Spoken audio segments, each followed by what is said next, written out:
Now, another area in your home that may need some maintenance or repair are your windows. Now, in this particular application, this window has been painted and sealed shut with caulking. So the homeowner, if they wanted to get some ventilation or even try to get out this window in a case of emergency, could not. So what I'm going to do is show you how to break this seal up really quickly when you've got a painted shut window.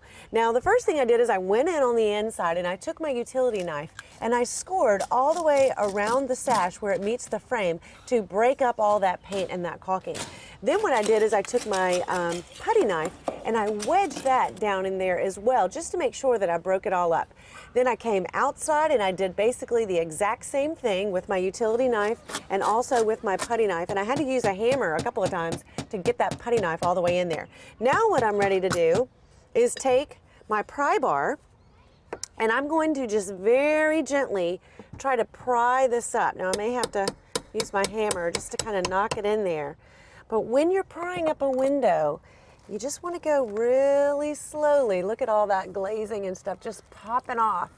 You want to just work from side to side just so you can get all of that released so you can gently raise that window.